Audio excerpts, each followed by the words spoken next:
তুমি তোমার আব্বা আম্মার অনুমতি না ছাড়া তুমি বিয়া করতে না, কারণ তুমি জানো যে আব্বা আম্মার যদি অনুমতি না দেন তাইলে আমি জীবনে সুখী থাকতাম পারতাম না, শান্তিতে থাকতাম পারতাম না। আব্বা আম্মায় যারে হইবা আমি তার লগে বিয়া করব।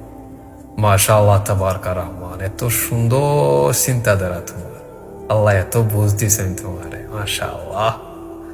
তাইলে একটা বার আমার খোঁচাই, এত সুন্দর বুঝ তোমার, তাইলে খেনে কিছু সময় টাইম পাস করার লাগে, নিজের শরীরের চাহিদা মিটাইবার লাগে।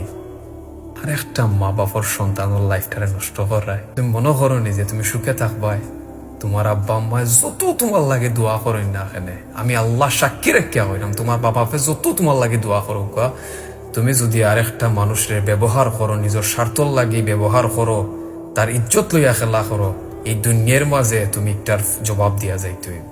আল্লাহ হয়তো কিছু সময় লাগে তোমার সুখ দিয়া দিবা, কিন্তু বিশ্বাস করো আল্লাহুল আযীম, মুকসাম বিল্লাহিল আলিয়্যিল আযীম, তুমি একটার জবাব তুমি দুনিয়া দিয়া যাইতে হইব। এত কষ্টর মাঝে থাকবাই, খান দিয়া কুল কিনার পাইতে নাই, বরং তোমার মা বাপেও তোমার এই সময়টায় তোমার সাহায্য করতে নাই, তোমার হেল্প করতে নাই, নিজের রক্ত সম্পর্কের মানুষে তোমার থু মারবো। আই প্রমিস ইউ ওয়াল্লাহিল আযীম, আল্লাহকে লাইফ লইয়া খেলিও না কোনো সময়। যদি তুমি তোমার মা বাবার সম্মান রক্ষা করতে চাও, মা বাবার অনুমতিতে তুমি বিয়া করতে চাও, তাইলে